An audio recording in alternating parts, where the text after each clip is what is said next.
all my friends, he definitely has the lowest self-esteem. You know, he comes from a family. His parents are amazingly beautiful, right in the front, extremely successful. Basically, every other child in the family played Division I sports and got a full ride. I mean, Mike has a damn boat. The name is Full Ride. Well, you know, come on now. Like, I got a scholarship too, right? Yeah. But whatever. Calm down. So, you didn't think you were getting up here unscathed, did you? We had to shut you down at the bachelor party. You talked too much. You only lasted like a day, then you passed out. For 24 hours, you spent in his room. This doesn't sound like the same type of nice introduction he gave everybody else. This is my brother, this is my sister, this is my good friend. I love this guy. I never met a guy that can set a better pick than this guy as a point guard. And look at this manscaped body you had. He had hair back when I played college basketball with him. I love this guy. He's, you know, he's gonna tell you how he built me up and bring me down, and you know, he's the lifeblood of my existence. But you know, here he is, Ryan Bradshaw. Thank you. You know, the only thing that's cuter than watching a preteen looking Raro back in college, walking down the hall, was a preteen looking Raro and a preteen looking Aaron Moore walking down the hall together. Absolutely. And then when both of them wanted to walk up and look sort of hard at you, you know, thinking it's the freaking Lollipop Guild. You know. So anyway, I love Raro. Known him for 20 years. Raro's a very accomplished guy. Not really impressed, but you know, everybody likes to talk about it, so good job. I know that's really important to you.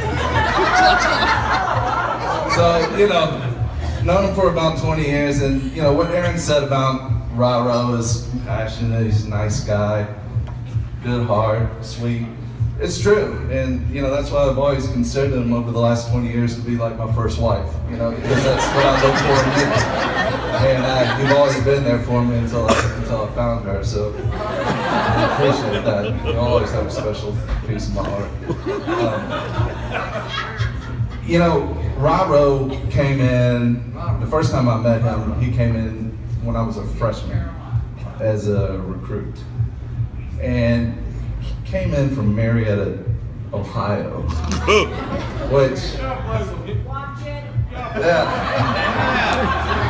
Marietta, Ohio. So basically, we picked him from the bosom of Marietta, Ohio, and we dropped him in the middle of New York City in front of a 6'8" transgender working the door at Webster Hall. And you know, and I gotta tell you, I'm sitting there and Raro's wearing his little, like, I don't know, bleached stonewashed jeans and his red plaid Tommy Hilfiger shirt, you know, ready to take on the big city. Just a little spitfire from Ohio. And I put him in front of this transgender and he's sitting there and he's looking at me and I'm like, just show it your ID, Ro, and you know, just go on. But I can see the wheels spinning, you know, a little bit, and he's looking at me, and then he's like, you know, I think if I follow Bradshaw around, I'm gonna see some pretty cool stuff. So, and he's been on my hip ever since, you know.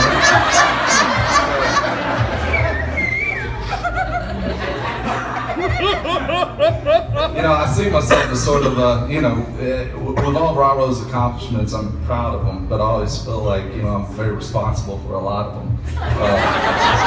And, you know, whether it's from sending them to the academy or convincing them to go there, and then, you know, being sort of, well, Ms. Robinson, you talked about all the prayers you said, and I feel like, you know, somewhat spiritually, I've been that sort of beacon of light, you know, in his life, because you can't be there all the time, you know, and you know, so I felt like that was sort of me a little bit, and you know, different parts of times in his life, I was there to help him out. Too many to list, but I remember the one thing that, you know, he called me up because he graduated, you know, he was a good basketball player, he did good, but again, it's Division III, so, I mean, my brother, my 10-year-old younger brother kicked his ass while he was in college, and the kid was like in 7th grade. So I mean, that's how epic Raro was as a basketball player. So let's just keep that real. And then he was great at Kings Point. You know. That is true. He was a pit bull of a guy, I guess. So anyway. That is a truism. So Ramo, you know, he goes and he has such a great little college career, and we're proud of him. And then he goes out to sea and, you know, has a good time out in Cali. And then he decides to get a little bit more serious about life and decides to, you know, go and pursue business school at the University of Texas. And this is where, you know, the light started shining again, and he was looking for direction because he would call me up in the evening. And I, you know, I'm a vested interest in Raul. I've been sort of nurturing the guy for a long time. And how you doing, buddy? You know, how's school going? And he's calling me up. He's almost like on the verge of tears. And he's like, you know, I don't know, man. I feel a little overwhelmed. These freaking Indians, man, they're smart as shit. They're smart as shit. Because I don't know, man. It's like I'm working at this stuff so hard, and they're knocking it out, and playing video games, or going out and drinking, trying to go out there. And I feel like I'm getting beat up here. And I was like, dude, you know, just focus on it, okay? Yeah, the Indians are smart, but they also pray an elephant. So it's like, look, just keep it real, and they drink too much Johnny Walker Black, and you know, it is what it is. So you're gonna have your opportunities to catch back up, so just do your thing. So anyway, long story short, he ends up getting together and, you know, gets into college, or not college, gets a business job up in New York. And we're all real proud of him, but then, you know, he got let go, he got fired. And, you know, if you talk to him, he'll say his economy downsizing, but I do believe the word on the street is an Indian took his job, and that's what happened. You know? So he ended up finding himself back down in Texas, and then we get into what we call the sort of dark years, you know, in need of the light, so to speak, right? Socially, we've all of his friends have touched on it, right? And, you know, I mean, it got dark there for a little while. You know, it was disaster after disaster after disaster. And there was, you know, a couple little run-ins with the law that, you know, we're not going to talk about it, you know, and then he was getting fat, you know, and this is the thing. Like, I'm a big dude, right? My weight does fluctuate a little bit like Oprah, but the thing is that I'm big. I'm a big-headed, big-shouldered guy. If I put on an extra 10, 15 pounds, you know what? I still got gorgeous olive skin, I'm beautiful. I can roll it. You're not. You're short, pasty, food, you know? So it's like, you put on extra weight, you can't do that. So I was worried about you. So at the end of the day, you know, I just had to come to Jesus. Again, we're all praying for him, right? So it's like, I had my little come to Jesus, and I said, bro, listen, okay? This is not what my body's designed for, but you need to lose some weight, and let's just go run a half marathon. Let's just train and go run a half marathon. Let's right this ship. And we did, and we trained, and I kicked his ass, so smoked him on the half marathon, but he lost some weight, and we started turning the ship around a little bit. Got it right, and we got to prepare, because this is another thing, and I want to give credit to all of you guys, you know. You know, and one thing I was going to mention too, like Kings Point, right? The whole slogan, I guess you call, is act non-verba, and it's deeds, not words. You know, and Raro, a big part of your success is that he bought into it. You know, he's deeds and not words, but it's easy when nobody gives a shit what you're saying. You know, it's like, to you, so you might as well do something to notice that they sure ain't listening to you. You know? So, but you know, but nevertheless, he had a lot of success. But the thing was, is you gotta understand, the guy without the people here, right? This guy, no matter how much success he had, he was not compatible. He was just, he did not have the social skills of truly being like compatible. So, you know, and the one thing that they say about great people is, you know, surround yourself with great people. If you want to be great, surround yourself with greatness. And I can say today that you have done that, and that's why you have this lovely work. It's because I look at everybody here, and there's no doubt that we are all greater than you. All of us. you have done it. You took the high road and look what your reward is. You know, it's wonderful. So, you know, I'm really proud of you, Ro. And, you know, I mean, Jesus, you sure as hell didn't get a great, you know, didn't get a great hand for, you know, didn't get dealt a great hand coming out. You had great parents, you had a great family, but, you know, you're average at best as far as, you know, being good looking, you know, you're not real tall. But you busted your butt, you got it done, and you certainly got it done. So then we got him right, and then look who shows up. This stunning, beautiful, knockout of a girl. I mean, give me a break.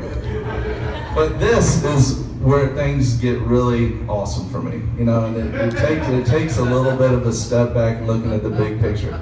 But the U.S. Merchant Marine is just a powerful thing, and if you think about it, it's pretty incredible because the U.S. Merchant Marine Academy made Raro who he is and what he is, right? But in 2006, there was a beautiful little girl in her motherland of Slovakia dreaming of a new world in the U.S. And as she and her girlfriends decided to take the plunge and walk up into that 40-foot container, seal that seal, get placed on that container ship, relying on us, the Merchant Marine, to safely bring her here into the open arms of Uncle Sam, which ultimately will lead into the open arms of Raro. The Merchant Marine is one hell of a freaking organization.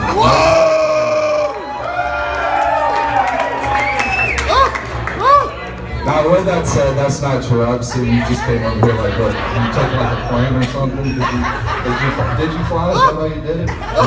So she just like flew over here. But I gotta tell you, no doubt, at the end of the day, when I look at Raro and I look at Cass and I see them together, I see them so happy.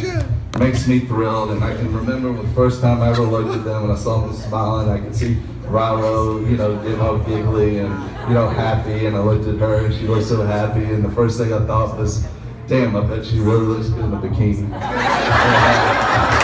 And I did. I got a chance to hang out with her in Florida a couple times, and she looks really good in the bikini. Yeah, she's very, she's got a nice little body on her.